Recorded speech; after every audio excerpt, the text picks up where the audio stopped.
Okay welcome दोस्तों। तो आज के इस लेक्चर में हम लोग ओसीएम का chapter number 5 emerging modes of business करने वाले हैं। सो आप लोगों की अगर पढ़ाई हो गई हो तो आप लोग ये लेक्चर आराम से देखना स्टार्ट कीजिए और स्टार्ट टू एंड पूरा लेक्चर देखिए। इस चैप्टर पे मैं आपका पूरा कॉन्फिडेंस लाके दूंगा। कितने मार्क्स है सर? विद ऑप्शन 10 मार्क्स और आपका विदाउट ऑप्शन एटलीस्ट 7 मार्क्स को तो ये चैप्टर आपको दिखेगा ही दिखेगा। ओके दोस्तों, सर लेकिन उससे पहले मैं एक रिक्वेस्ट आपसे करना चाहूंगा कि आपका तो ये 12th का ईयर निकल गया, लेकिन आपके जो भी जूनियर्स है बहुत सारे जगह पे ओसीएम और एसपी या फिर इकोनॉमिक्स अकाउंट व्हाटएवर हमारे क्लासेस अब 12th के लिए चालू हो गए हैं। तो जो भी जहां से भी ये लेक्चर देख रहा है आप अपने जूनियर को रिकमेंड कर सकते हो दोस्तों, राइट, ताकि उनका ये वाला साल जिस हिसाब से आपका सिर्फ 1 महीने में इतना हो गया तो वो तो हमारे साथ पूरे साल भर रहेंगे। डेफिनेटली उनका हम बहुत अच्छे से करा के देंगे सारा सिलेबस। आप उनको ये मैसेज पहुंचा दीजिए कि क्लासेस हमारे चालू हो गए हैं, राइट। ओसीएम एसपी बहुत क्लासेस पे कंपलसरी सब्जेक्ट नहीं है तो वो भी हमारे ऑनलाइन कोर्सेस वो परचेस कर सकते हैं, राइट। तो चलो आ जाते हैं मुद्दे पे। Sir emerging modes of business ये क्या है? पहले तो मैं आपको इस लेक्चर में क्या आप सीखने वाले हो वो बता दूं। ध्यान दो, सबसे पहले ई बिजनेस हम करेंगे, फिर आपको इलेक्ट्रॉनिक ट्रांजैक्शन और उसके क्या क्या नेटवर्क है उसके बारे में बताया जाएगा। ई बिजनेस के बेनिफिट, उसके limitation, online transaction, that's it. यहां पे ये चीज खत्म हो जाएगी।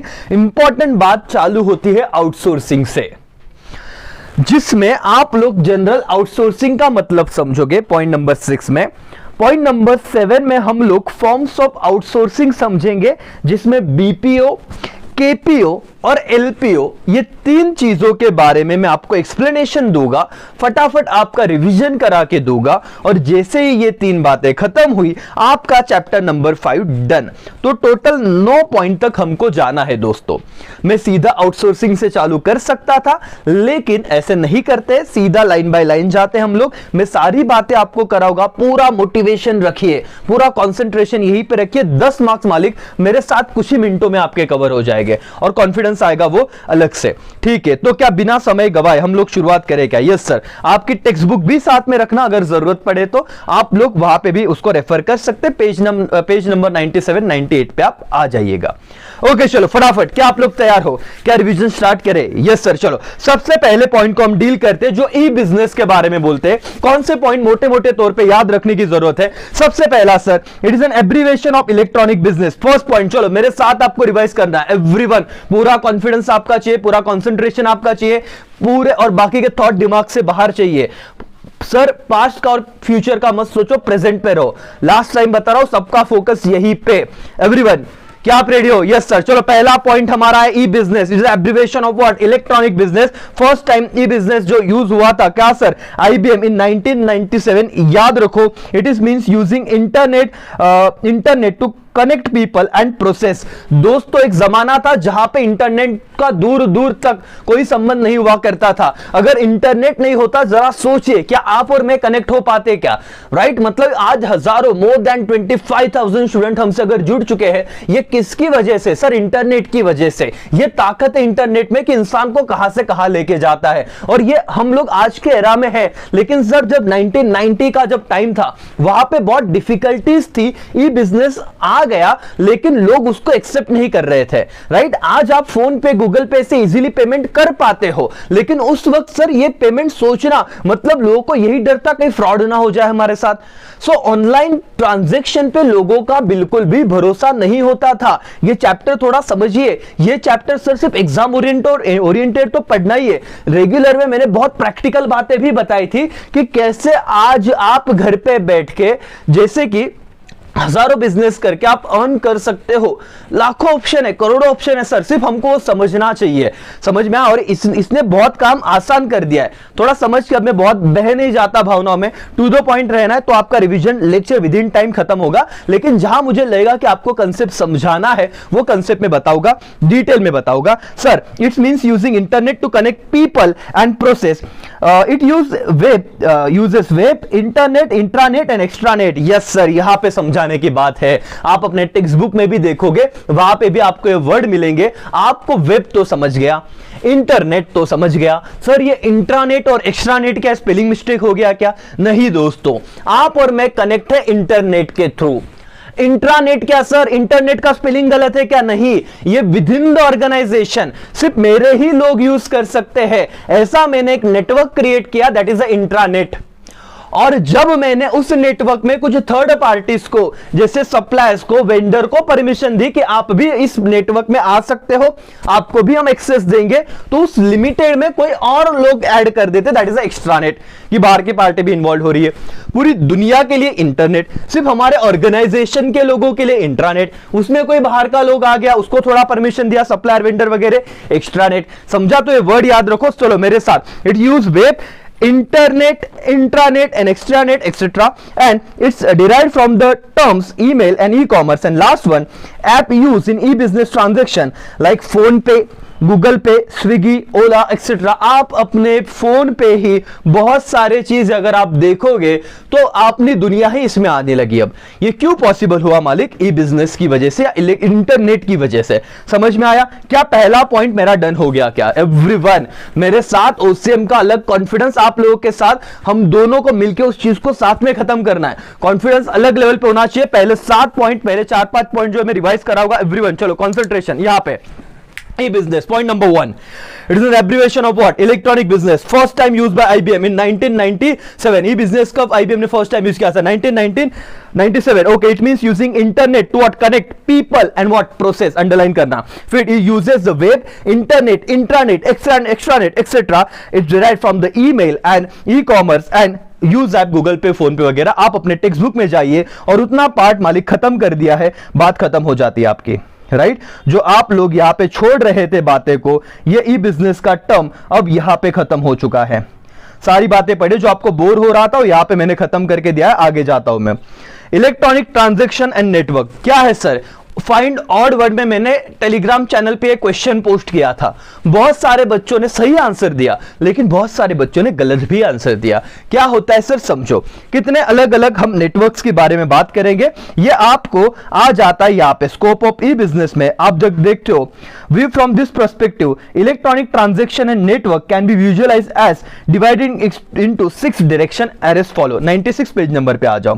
पहला क्या है मालिक? B2B, business to business. फिर B2C, बिजनेस टू कंज्यूमर। फिर C2B, कंज्यूमर टू बिजनेस। पहले 3 बात करेंगे, B2B, B2C, C2B। एवरीबॉडी क्या? B2B, business to business. B2C, business to consumer. C2C, consumer to क्या? C2B, consumer to business. Then after आता है C2C, consumer to consumer. यहां पे कोई दिक्कत नहीं है, ये 2 पॉइंट सिर्फ समझ लो। एक है B2A, that is business to administration, and है consumer to administration। ये 2 बातें सिर्फ आपको ध्यान में रखनी है। Everyone sir, business to business का एग्जांपल है catering service, man power provider, ये सारे लोग। मतलब सर सिटी सेंटर मॉल में मैंने एग्जांपल दिया था, वो जो स्टाफ है, राइट, वो जो लोग जो वहां पे सिक्योरिटी गार्ड वगैरह है, उन लोगों को सिटी सेंटर मॉल नहीं अपॉइंट करता। मैंने क्या किया, एक जो मैन पावर प्रोवाइडर है, उनको वो कॉन्ट्रैक्ट क्या कर दिया? अलॉट कर दिया। तो एक एजेंसी ने दूसरे एजेंसी को क्या किया? उसका काम करके दिया। That is business to business services. Okay, business to consumer, Flipkart का एग्जांपल यहां पे दिया है। बिजनेस ने सीधा किसको प्रोडक्ट बेचा? कंज्यूमर, एंड कंज्यूमर हमको सर। Then after consumer to business, pest control service हो गया, टैक्सी सर्विसेज हो गया, ये क्या है? कंज्यूमर टू बिजनेस जाता है। Then after consumer to consumer, OLX पे बेच दो। मुझे कुछ चीज बेचनी है सर, मैंने OLX ऐप डाउनलोड किया, वहां पे मेरा वो चीज प्रोडक्ट का फोटो खींचा और सामने वाले कंज्यूमर को खरीदना था, उसने खरीद लिया। इधर आप eBay बोल सकते हो, OLX बोल सकते हो। Business to administration, registration of companies, payment of taxes, ये याद रखो, एडमिनिस्ट्रेशन से रिलेटेड काम। और कंज्यूमर टू एडमिनिस्ट्रेशन, अगर कंज्यूमर को पासपोर्ट चाहिए, आधार कार्ड चाहिए, तो ये वाली सर्विसेज यहां पे आएगी। तो ये 2 एग्जांपल भी आप याद रख लोगे। बिजनेस टू एडमिनिस्ट्रेशन में registration of companies and payment of taxes, and consumer to administration में गेटिंग पासपोर्ट, आधार कार्ड वगैरह वगैरह। दोस्तों यहां पे तो आप ये सारी चीजें पढ़ी लोगे, सारे एग्जांपल आपको मिलेंगे, लेकिन फास्ट फॉरवर्ड में क्या ये चीजें समझी? क्या मेरे साथ बोलो, चलो कॉन्फिडेंस आना चाहिए हमारे। क्या? Electronic transaction and network, B2B, B2C, C2B, C2C। Sir और क्या था? Business to administration, that is B2A, और consumer to administration, that is C2A। Everyone समझा क्या? चलो 6 पॉइंट बताओ। B2B, business to business, very good. B2C, business to consumer. C2B, consumer to business, C to C consumer to consumer, B to A business administration and consumer to business, consumer to administration, that is खत्म, सी to A.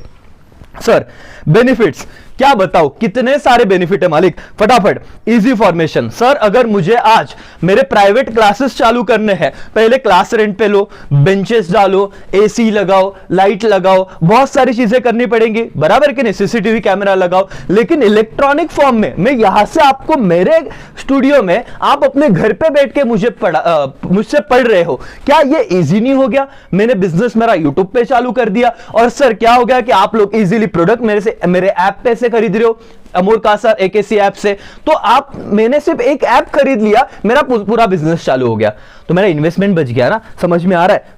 So formation easy है, right. दूसरा, lower investment requirement, again मेरे example में वो भी बात आ गई कि क्लास लो, बेंचेस लो, बहुत सारी, कितना ज्यादा इन्वेस्टमेंट लगता है, यहां पे सिर्फ मैंने एक ऐप बना दिया, मेरा खत्म हो गया, तो इन्वेस्टमेंट भी कम लगेगा। कन्वीनियंस, 24/7 आपको जब लगे तब लेक्चर देखो। जस्ट इमेजिन मैं बोलता कि आज फेस टू फेस क्लास में 5 बजे से लेके 6 बजे तक ओसीएम का रिवीजन है, चैप्टर नंबर 5, जितने बच्चे आए, जितने नहीं आए उसका लेक्चर तो खत्म हो गया। लेकिन ये यूट्यूब पे अपलोडेड लेक्चर आपको आज देखना है, आज देखो, किसी को रात को 2 बजे देखना है, 2 बजे देखेगा अपने हिसाब से, किसी को सुबह 4 बजे उठ के देखना है, देखेगा। इजी हो गया कि नहीं, कन्वीनियंस हो गया कि नहीं? सर ओसीएम लैंग्वेज यहां पे भी सेम है क्या? देखो, convenience, internet offer convenience of 24/7/365 days, पूरे साल में आपको 24/7/365 कभी भी अवेलेबल है, एनी टाइम एनीवेयर। समझा क्या सर? फटाफट इसको आप टेक्स्ट बुक में से प्रेफर करते जाइए, और आई होप आपका एक बेंच में 1 घंटे में, देखो पूरा दिन लगा देते हम सोचने में कि ये चैप्टर करेंगे, ये चैप्टर करेंगे, मेरे साथ एक चैप्टर डन। समझ में आ रहा है? Yes sir. Speed sir, but obvious speed, देखो कितना फास्ट, एट अ टाइम मैं यहां से नासिक में पॉलर महाराष्ट्र पहुंच गया, कोई नांदेड़ से देख रहा है, कोई मुंबई से देख रहा है, कोई ठाणे से देख, मतलब कल्याण से देख रहा है, ठाणे से देख रहा है, पुणे से देख रहा है, नासिक में कुछ बच्चे हैं, अमरावती है, बहुत सारे सिटीज से बच्चे जुड़े हुए हैं, राइट। तो ये है स्पीड सर, समझ में आ रहा है? Then global access, any time, मेरे प्रीवियस एग्जाम में आ गया कि यहां से बैठ के पूरे भारत में हम मेरे लेक्चर्स देख सकते हो। Movement toward paperless society, one of the advantage sir. Then after government support and ease payment, जैसे गवर्नमेंट तो क्या कर रही है मालिक, यही ई बिजनेस की तरफ झुकाव हो, यही गवर्नमेंट चाहती कि डिजिटल इंडिया बने। सर ये पॉइंट सिंपल थे, आपको अगर आप देखोगे तो भी यही बातें यहां पे दी है। Speed, the benefit becomes all more attractive when it's come to information, much of the buying and selling involve exchange of information that internet allow at a click of mouse। तो एक क्लिक पे आप Amazon पे गए, purchase कर लिया, कुछ चीज इंफॉर्मेशन चाहिए, गूगल पे गए, क्लिक कर दिया, आपको इंफॉर्मेशन मिल गया, तो स्पीड भी बढ़ गई है। ये एक बेनिफिट है किसका? ये बिजनेस का। And easy payment, sir fees देनी है मालिक, मैं कहूंगा नासिक में आके पेमेंट करो, कैश में दो, नहीं आप जहां पे बैठे हो वहां पे पेमेंट कर दो, आपको लेक्चर ओपन हो जाएंगे। तो मेरे बिजनेस को बेनिफिट समझेगा एवरीवन। आउटसोर्सिंग तक जाना है, यहां तक बहुत बच्चे इजी समझ के छोड़ देते थे, छोड़ो मत। Types, okay, benefits of E business कितने हैं मालिक? 8, पहले 4 फिर 4, ओके, याद आ रहा है क्या कुछ भी? सर स्क्रीन पे दिख रहा है उतना ही, ऐसे नहीं करना है। चलो फटाफट पहले 4 बोलो। Easy of what? Ease of formation, lower investment requirement, convenience and speed. बोलो, ease of formation, lower investment requirement, convenience and speed. Okay everybody, 4 point वापस। इजी फॉर्मेशन या ease of formation, lower investment requirement, then after convenience और क्या? Speed. 4 हो गए, इस 4 पे आओ। ग्लोबल एक्सेस, पूरे दुनिया में एक्सेस होगा, yes sir. Movement toward paperless society, 2 point वापस बोलना। Global access, movement toward paperless society, government का सपोर्ट, एंड लास्ट वन क्या? Easy payment. एवरीवन, क्या आपके बेनिफिट्स ऑफ ई बिजनेस खत्म हो गया क्या? कोई भी 4 पॉइंट आप बता सकते हो? Yes sir. इजी फॉर्मेशन एक वाला पॉइंट याद आएगा, स्पीड एक वाला पॉइंट याद आ जाएगा, गवर्नमेंट सपोर्ट पॉइंट याद आ जाएगा, पेपरलेस सोसाइटी 1 पॉइंट, 4 पॉइंट यहां पे आ जाएंगे। ग्लोबल एक्सेस हो गया, लोअर कैपिटल रिक्वायरमेंट, कन्वीनियंस, कितने पॉइंट है? 8 के 8 याद आने चाहिए। लिख लो, तुरंत लिखो, लिखो, होमवर्क है, लिखो। सर क्या मजाक कर रहे हो? लिखो, और किया कि नहीं टैग कर दो मुझे इंस्टाग्राम पे। समझ में आ रहा है क्या? होमवर्क कंपलसरी मालिक, वो करोगे तो याद रहेगा। थियरी लिख लिख के करो, 1 महीना बढ़ गया है। जो लास्ट मोमेंट पे देख रहा है तो वो मत करना, लेकिन अभी टाइम है तो लिखो।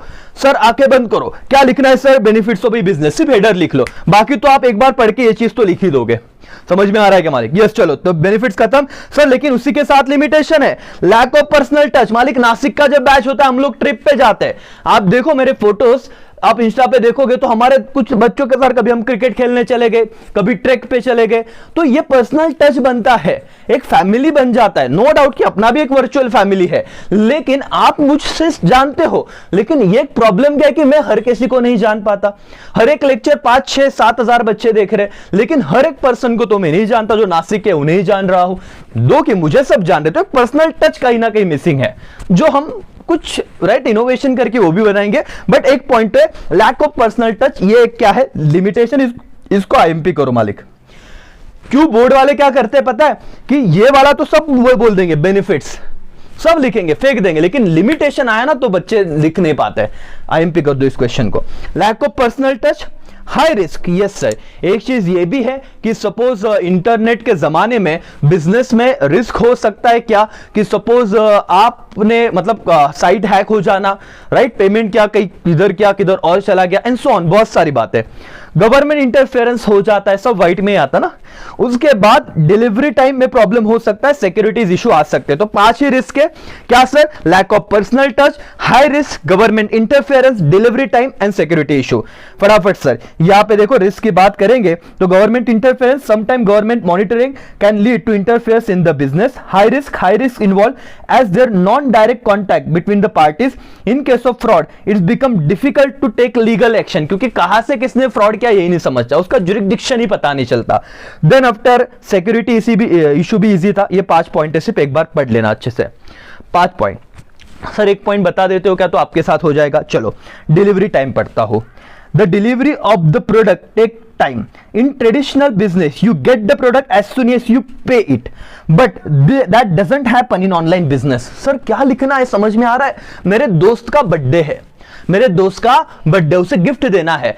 चलो सर शाम को बर्थडे पार्टी है, मैं 5 बजे गया शॉप में, 7 बजे बर्थडे पार्टी थी, 5, 5:30, 6 बजे जाता हूं, पेमेंट करता हूं, गिफ्ट कलेक्ट करता हूं, दे देता हूं। लेकिन क्या अभी 2 घंटे में मेरे को प्रोडक्ट चाहिए, अमेजॉन और फ्लिपकार्ट दे पाएगा क्या?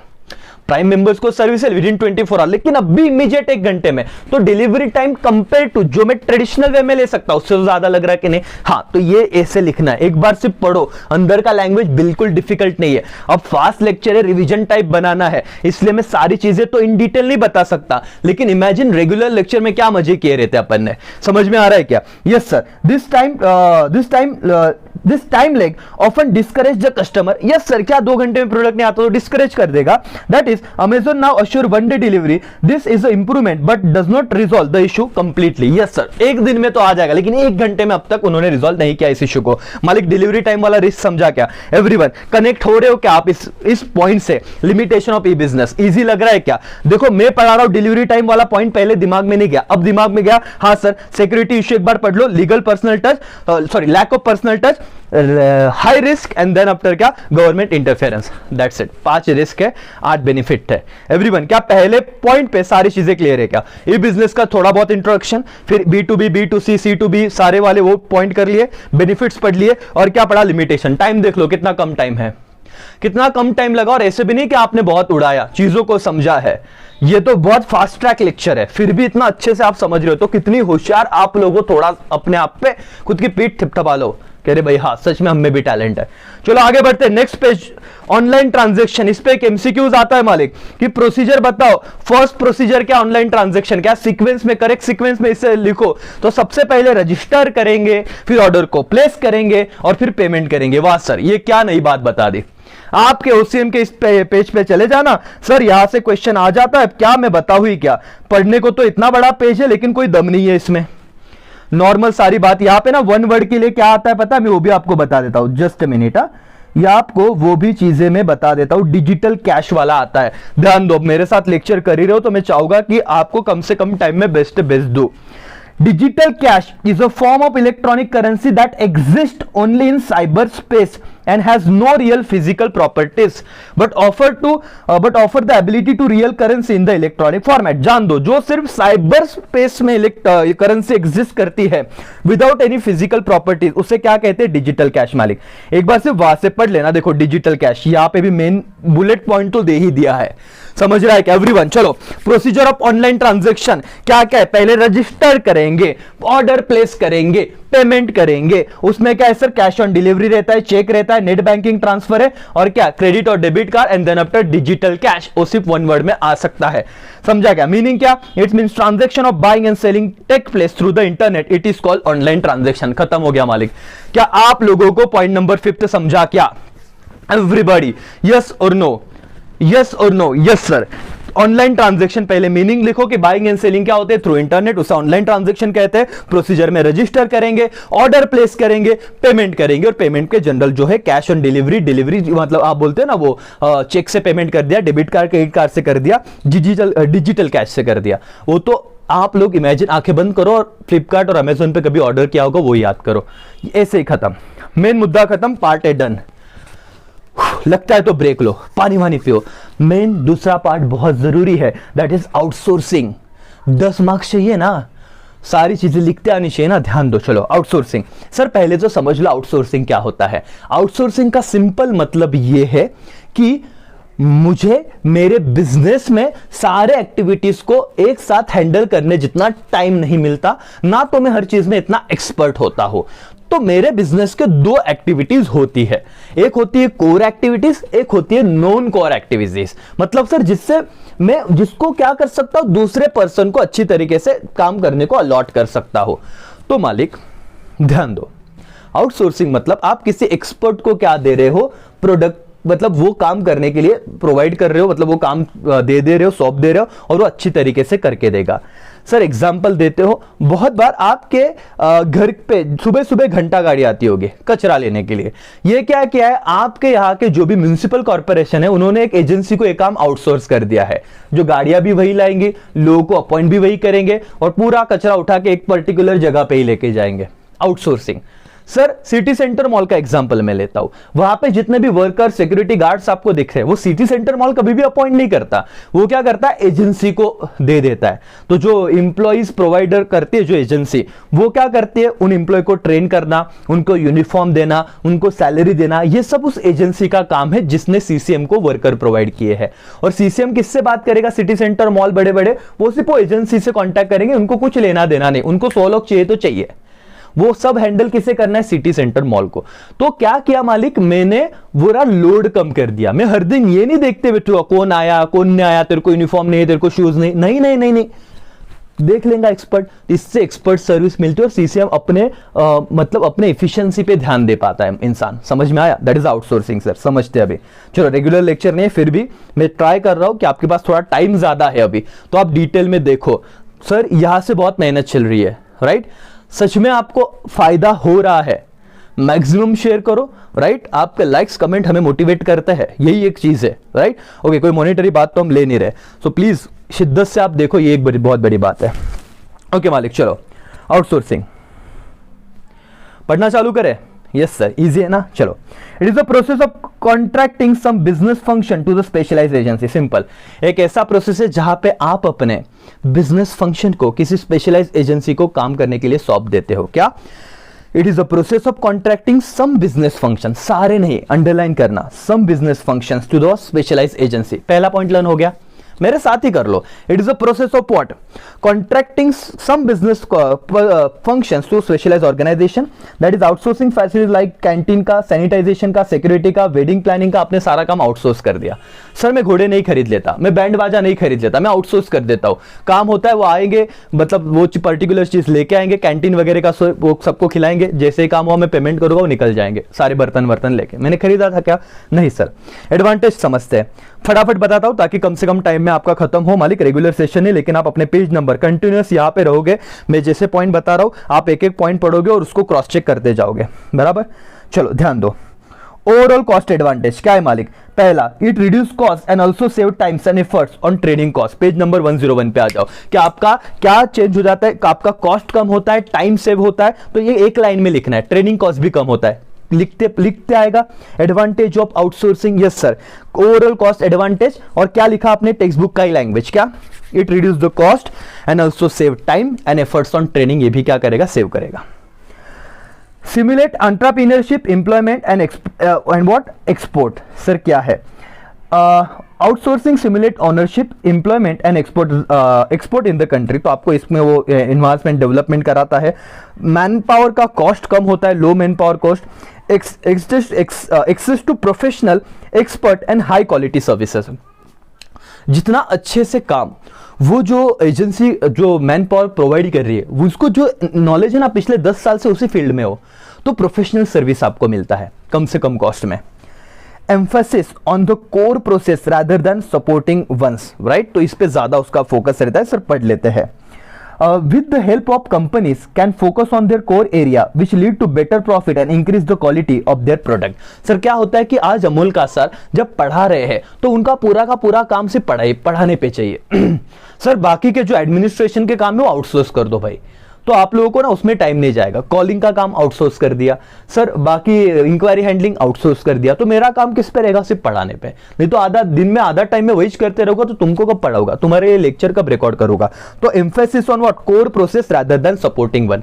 लॉजिक समझा क्या? मुझे किस पे ध्यान देना चाहिए as a businessman? Core process पे। सपोर्टिंग वन आउटसोर्स कर दो। क्या ये एवरीवन ये समझा क्या? Fifth point, emphasis on core process. देखो मैं ट्राई कर रहा हूं कि सब बातें तुम्हारे दिमाग में जाए। Investment requirement are reduce. Yes sir, क्या हो जाता है? The organisation can save investment in the latest technology, software, infrastructure and so on. बहुत सारी बातें, क्योंकि वो आउटसोर्स कर दिया। जस्ट इमेजिन मैंने अगर वर्कर को अपॉइंट किया रहता तो उनका जो ये है यूनिफॉर्म है वो मुझे ही देना पड़ता, शूज मुझे ही देने पड़ते, सारी चीजें, इंश्योरेंस मुझे ही निकलवाना पड़ता, कितना सारा कॉस्ट बढ़ जाता। वैसे ऑलरेडी जो कोई ऑर्गेनाइजेशन मैंने आउटसोर्स कर दिया ना, मैं सिर्फ उन्हें एम्प्लॉय का कॉस्ट दे रहा हूं, बाकी सब काम वही ऑर्गेनाइजेशन कर रहा है, सब चीजें वही प्रोवाइड कर रहा है, तो मेरा क्या हो गया? कॉस्ट कम हो गया। समझ में आया? Yes sir. मेरे example, increase efficiency and productivity, क्योंकि वो जो काम करने वाले लोग हैं जिनको आपने आउटसोर्स किया है वो अपने फील्ड के एक्सपर्ट है, तो अपने आप उस काम में उनका एफिशिएंसी बढ़ जाएगा। और नॉलेज शेयरिंग भी होता है, वो लोग कुछ नई नई बातें आपको बताते हैं।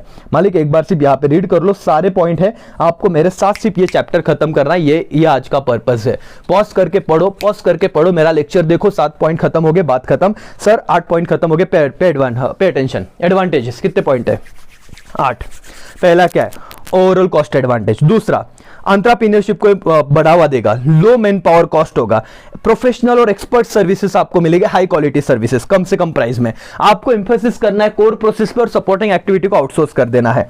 इन्वेस्टमेंट रिड्यूस हो जाएगा, आपका एफिशिएंसी बढ़ जाएगा, नॉलेज शेयरिंग होगा, दैट इज एडवांटेज। डिसएडवांटेज क्या है? Lack of customer focus. Sir बहुत बार ये चीज होती है कि आउटसोर्स कर दिया, आप तो छूट गए, आपको लगता है बहुत भारी काम चल रहा है, लेकिन मेरे एडमिन टीम ने आपके कॉल ही रिसीव नहीं किए, मेरे एडमिन टीम ने आपको आंसर ही नहीं दिया, तो क्या इसका डिसएडवांटेज नहीं होगा? Yes sir.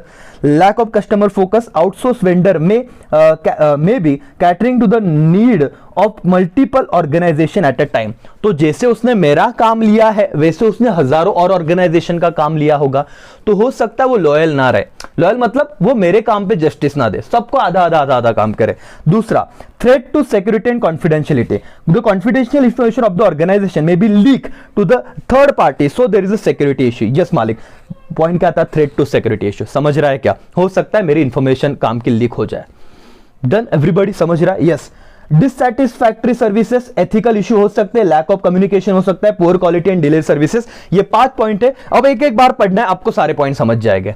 समझ में आ रहा है सर? जैसे कि 1-2 पॉइंट में आपको बताऊं सर। अदर डिसएडवांटेज क्या है कि कॉन्ट्रैक्ट ही आपको समझ नहीं पाया proper, misunderstanding of contracts, communication problem है, poor quality and delay service है कि टाइम पे लोगों को अपना सर्विसेज नहीं जा रहा है, वो नहीं दे रहे, लेकिन नाम किसका खराब हो रहा है? आपका खराब हो रहा है। समझ में आ रहा है? डिसएडवांटेजेस मालिक फटाफट, बहुत कम टाइम में बहुत बातें बतानी है, फिर भी डिसएडवांटेज 6 पॉइंट बताओ। लैक ऑफ कंज्यूमर फोकस, क्योंकि जिसको आउटसोर्स किया हो सकता है वो बहुत लोगों का काम उसने लिया हो। थ्रेट टू सिक्योरिटी एंड और कॉन्फिडेंशियलिटी, आपकी इंफॉर्मेशन थर्ड पार्टी को शेयर हो सकती है। Dissatisfactory service, okay. Ethical issues आ सकते हैं, lack of communication, poor quality. खत्म हो गया मालिक, खत्म हो गया। एडवांटेज एंड डिसएडवांटेज किसके? सिर्फ आउटसोर्सिंग के। अब हम फटाफट जाएंगे फॉर्म्स बीपीओ, केपीओ और एलपीओ, लास्ट के 10 मिनट में खत्म कर देंगे। What is BPO? It refers to outsourcing peripheral activity of the organization to an external organization to minimize the cost and increase efficiency. अपने ऑर्गेनाइजेशन का कॉस्ट मिनिमाइज करने को और इफिशियंसी को बढ़ाने को आप लोग कुछ एक्टिविटी को क्या करते हो, आउटसोर्स करते हो, जिसके एडवांटेज ये है, पहला तो प्रोडक्ट का इंप्रूवमेंट होता है, ऑप्टिमम यूटिलाइजेशन ऑफ रिसोर्सेस और टाइम का होता है, कॉस्ट का रिडक्शन हो जाता है और ह्यूमन रिसोर्स भी आपको अच्छे खासे मिल जाते हैं करके। तो 4 पॉइंट बताओ एडवांटेज के, क्या है सर? PORI, ठीक है, PORI, product improvement, optimum utilisation of resources या फिर टाइम मैनेजमेंट आप बोलो, reduction in cost and I से क्या था, improved human resources. Advantage of BPO 4 point है मालिक, बोलो चलो everybody. Product improvement, then after क्या, optimum utilisation of what, resources आप बोल सकते हो। उसके बाद क्या था, उसके बाद क्या था, ये रहा आपका टेक्स्ट बुक, ये रहा आपका टेक्स्ट बुक। यहां पे ऐसे 4 पॉइंट दिए उन्होंने, मैं आपको हेडर बता रहा हूं सीधे सीधे, समझ में आया? Yes sir. यहां पे चले डिसएडवांटेज में कम्युनिकेशन प्रॉब्लम, अगेन ऊपर भी था, यहां पे भी है। डिफरेंट टाइम जोन वाला एक प्रॉब्लम है, लॉस ऑफ कंट्रोल की हो सकता है, आपने आउटसोर्स कर दिया, अब आपका कंट्रोल वहां पे छूट जाए और गलत चीजें होना चालू हो जाए मालिक। पढ़ लेते हैं चलो, क्या था एवरीवन। लॉस ऑफ कंट्रोल मतलब क्या? Due to communication error, time differences, client company can at a time lose control of the project. तो हो सकता है कि उसका आपको ट्रैक ही ना रहे और वो टाइम पे कंप्लीट भी ना हो।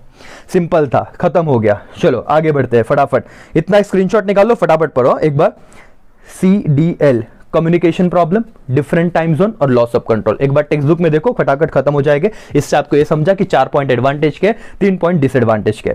मालिक टाइम कम है इसलिए मैं ज्यादा एक्सप्लेन नहीं कर सकता, नहीं तो आप कहोगे सर लेक्चर खूब मोटा होने गेला।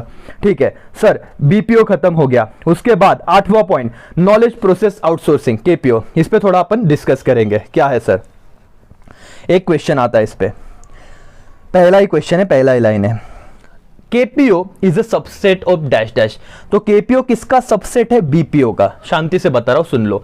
KPO is a subset of what? BPO। It involve outsourcing of core function which में, कोर फंक्शन बोला है, हाँ फंक्शन, विच में आउटसोर्स कोर फंक्शन विच में और may not be give cost benefit to the parent company but surely help in what? Value addition. Learn करना है मेरे साथ। KPO एज इट इज आपको मतलब लिखते आना चाहिए तो ही मार्क्स मिलेंगे मालिक। एवरीबॉडी कंसंट्रेशन होना चाहिए, सब यहां पे ध्यान दो। It is a subset of BPO, आधा मार्क्स मिल गया। KPO is a subset of what? BPO. It involve outsourcing core function which may or may not give cost benefit. May क्या नहीं देगा, क्या हो सकता है दे भी और ना भी दे। May और may not give cost benefit to the parent company, but surely एक बात तो कंफर्म है, cost benefit दे या ना दे इसका पता नहीं, लेकिन वैल्यू एडिशन जरूर देगा। श्योरली क्या देगा? वैल्यू एडिशन देगा। अंडरलाइन खत्म कर दो। Definition, KPO is the allocation of relatively high level task to an outside organisation और different group within the same organisation. हो सकता है आप अपनी बेस्ट एक्टिविटीज को आउटसोर्स कर दो KPO में, एक तो आउटसाइड ऑर्गेनाइजेशन को या तो अपने ही ऑर्गेनाइजेशन के किसी ग्रुप को आउटसोर्स कर दो, जो बोलते ना कि विदाउट एनी बायस उस पर काम करो, पूरी तरीके से काम करे, डेडिकेटेडली सिर्फ उसी को डेडिकेशन दे, उसी पे काम करे। सर क्या लर्न हुआ? क्या definition? KPO is the location of relatively high level task. मालिक relatively what? High level task. मैंने डिफरेंस भी बता दिया था आपको, वो लेक्चर आपने देखा होगा तो समझ ही गया होगा, वापस एक बार देखिए डिस्टिंग्विश का OCM का लेक्चर। KPO में रिलेटिवली हाई लेवल टास्क को आउटसाइडर ऑर्गेनाइजेशन या विद इन ऑर्गेनाइजेशन में आप क्या करते हो? अलोकेट करते हो। एडवांटेज, कॉस्ट का रिडक्शन, ऊपर भी यही था यहां पे भी यही है। स्किल इंप्लॉय होते हैं, यस मालिक। Provide flexible in term of HRM and time management, flexibility provide करता है, high and service and lower cost पे आपको अच्छे से अच्छी सर्विस देता है। चलो एडवांटेज ऑफ KPO, एडवांटेज आने के बाद मीनिंग डेफिनेशन लिखना, कॉस्ट को रिड्यूस करना, इंप्लॉय के स्किल को बढ़ाना, उसके बाद या स्किल इंप्लॉय आपको मिलना, flexibility in HRM and time management, and last one high service at lower cost. एक बार टेक्स्ट बुक में रेफर करना है, बट इतने ही पॉइंट है, आपको वहां पे भी उतने ही मिलेंगे। सर डिसएडवांटेज एक बार देखिए क्या? हाँ सर, डिसएडवांटेज में क्या है? Time consumption and delay result. ये हो सकता है कि आपको एग्जैक्ट उसमें ना क्या चाहिए, टू द पॉइंट बातें चाहिए। एवरीवन पे अटेंशन, आपको बता ही देता हूं डिसएडवांटेज, सब यहां पे ध्यान दो। आप अपने Security of organization is question. Okay sir. The character of employee and quality of the work cannot be assured. ये सर ये क्या दिए तो रटना ही पड़ेगा। सर लॉजिकल भी बता दिया कि जिस एम्प्लॉय को मैंने काम दिया उनका कैरेक्टर क्या है क्या पता, लोगों के खाने के दांत अलग होते हैं, दिखाने के अलग होते हैं। समझ में आ रहा है क्या? यस सर, यहां से पढ़ लेते हैं। Securities of the organisation is question, no assurance of employ work and character, same point आ रहे हैं। Yes sir. Lack of communication, reduction in communication due to language barrier. हाँ यस सर, मेरे को साउथ इंडिया में बात करना है, उनका लैंग्वेज नहीं आता। मेरे को यूएसए में बात करना, इंग्लिश इतना फ्लुएंट नहीं है। सर मेरे को तमिलनाडु में बात करना, मेरे को तमिल लैंग्वेज नहीं आता, तो सर उनको बाकी का नहीं आता, तो ये एक इशू हो सकता है। या फिर प्रॉपर कॉन्ट्रैक्ट, क्योंकि बहुत लोग इसमें आउटसोर्स करते हैं बाहर के कंट्रीज के कंपनी को, तो उस वक्त ये वाला इशू हो जाता है। वो कुछ बोल रहे हैं, हम कुछ समझ रहे हैं। एनीवेज चलो, डिसएडवांटेज बोलो कितने पॉइंट है? 5 पॉइंट। किसके? केपीओ के। पहले तो क्या था? Time consumption and delay result, छोड़ दो, अच्छा पॉइंट है। सिक्योरिटीज वाला एक क्वेश्चन वाला इशू। दूसरा, no assurance of employ work and character, पता है नहीं एम्प्लॉय का क्या भाई, एश्योरेंस ही नहीं दे सकते, एश्योरेंस मतलब गारंटी नहीं दे सकते। Last point, lack of communication वगैरह वगैरह। चैप्टर खत्म हो रहा है मालिक, बहुत अच्छे से ध्यान दिया, थोड़ा पेशेंस रखो, आप आज के दिन में ये चैप्टर खत्म कर दोगे, आज के दिन में। ऐसे आपको 6, 7, 8 घंटे लग जाते ब्रेक ले लेके, पता नहीं कॉन्फिडेंस नहीं आता क्या क्या नहीं। इस लेक्चर का कॉन्फिडेंस आना ही चाहिए। लास्ट के 2 मिनट दो, मैं आपको बराबर बताता हूं कैसे कॉन्फिडेंस आएगा। लेकिन देखिए, what is LPO? Legal process outsourcing, meaning it refers to the practice of law firm और corporation obtaining legal support service from outside law firm और लीगल सपोर्ट सर्विस कंपनी। तो आपने बिग 4 कंपनीज देखे रहेंगे India में, CA के big 4 ऐसे company है, फर्म्स है, वो क्या करते हैं सर? सर्विसेज प्रोवाइड करते हैं। जैसे आउटसाइड इंडिया का कोई कंपनी आया, उसने इंडिया में बिजनेस एस्टैब्लिश किया, सारे लॉ एंड ऑर्डर पता होते हैं क्या? नहीं सर। तो इंडिया के सीएस को या सीए को हायर कर लेते और बोलते सर हम आपको ना लीगल सारे लॉ के काम आप ही हमारे देखना, सारा हमको तो क्या, कौन सा सर्विस, एक पार्ट बिजनेस का सिर्फ आउटसोर्स किया, कौन सा? लीगल सर्विसेज का। एडवांसेज आंखें बंद करके आपको आ जाएगा। कॉस्ट सेव होता है, allow access to high level and talent niche expertise, तो आप लोगों ने अपने इंडिया के बेस्ट लोगों को चुना। Facilitate obtaining in house and क्या एक्सटर्नल टैलेंट, तो आपने अपने ही बिजनेस में ऐसे क्या कि अपना एक टीम कोर बनाया जो आपको सारे मुद्दों पे क्या करते, सर्विस प्रोवाइड करते हैं अच्छे से। डिसएडवांटेज क्या है? ऑथेंटिसिटी का प्रॉब्लम है, इन डेप्थ नॉलेज नहीं रहा तो प्रॉब्लम आ जाएगा जो आपको गाइडेंस कर रहा है। Problem in culture and language barrier, अच्छा सेम जो ऊपर था यही यहाँ पे प्रॉब्लम आ रहा है। अफेक्टेड बाय ज्योग्राफिकल हर्डल्स, हो सकता है कि मैं ऑस्ट्रेलिया में बैठा हूं और मेरा क्लाइंट इंडिया में है, या फिर मैं इंडिया में हूं मेरा क्लाइंट यूएसए में है, तो जावा रात होती मेरा यहाँ पे दिन होता, तो ये टाइम का इशू आता, लैंग्वेज बैरियर आता, बहुत सारी बातें सर। ये 4 पॉइंट याद रखना मालिक, खत्म हो गया चैप्टर। फटाफट आपको सिर्फ एक बार देखना है सर, लीगल सर्विस, बहुत सारे आप सर्विसेज आउटसोर्स कर सकते हो। वन ऑफ द एक सिर्फ फंक्शन लीगल सर्विस को आउटसोर्स किया, उसे एलपीओ कहते हैं। समझा क्या? 9 पॉइंट में चैप्टर को डिवाइड करोगे, यहां पे ध्यान दो सर। 9 पॉइंट कैसे मालिक? पे अटेंशन, वापस एक बार फटाफट से रिवाइज करने का। पहला पॉइंट क्या था बोलो मुझे? वही बिजनेस का पॉइंट था सर। यहां पे देखो, ये रहा आपका पॉइंट, बिल्कुल भी लोड मत लो। पहला पॉइंट था ई बिजनेस का, डन कर दिया। फिर इलेक्ट्रॉनिक ट्रांजैक्शन, B2B B2C वो वाले point. Benefit of E business, done. Limitation of E business, यहां पे देखो टेक्स्ट बुक पढ़ो, यहां पे देखो टेक्स्ट बुक पढ़ो। 2 घंटे के अंदर चैप्टर मेरे को डन चाहिए, 10 मार्क उसी के खत्म हो जाएंगे। ऑनलाइन ट्रांजेक्शन, उसका ये तो सिंपल है, मतलब ये तो आपको 2 मिनट में खत्म हो जाएगा। स्टेप क्या है? Registration, placing order and payment. Sir मैं 10 मिनट में भी ये चैप्टर बता सकता था, बट मुझे पता है मैंने ऐसे रिकॉर्ड किया है कि जिसने कभी भी नहीं पढ़ा ना उसको भी समझना चाहिए। आउटसोर्सिंग चालू किया, उसके एडवांटेज डिसएडवांटेज पढ़े, उसके फॉर्म्स ऑफ आउटसोर्सिंग में बीपीओ पढ़ा, केपीओ पढ़ा, एलपीओ पढ़ा। दोस्तों ये चैप्टर डन। आई होप आपको थोड़ी बहुत मदद मेरे तरफ से हो रही होगी। अच्छे से पढ़ो, बहुत उम्मीदें है आपसे और मुझे आप पे पूरा भरोसा आप कर लोगे। पेपर होगे नहीं होगे नहीं पता, किसे भी नहीं पता। 1 महीने में अगर केसेस डाउन हो गए, वापस रूटीन पे आ गया तो पेपर ले भी लेंगे, नहीं हुआ तो नहीं भी लेंगे, लेकिन हमको पढ़ना तो है मालिक, समझ में आ रहा है। तो बस यही दुआ है कि आपका अच्छा हो, आपके घर वाले मतलब खुश रहे, राइट, आपकी पढ़ाई देख के और आप जिंदगी में कुछ अच्छा करके जाओ, बस दुआ में याद रखना। ठीक है, चलो बाय बाय, टेक केयर, जय हिंद, जय भारत।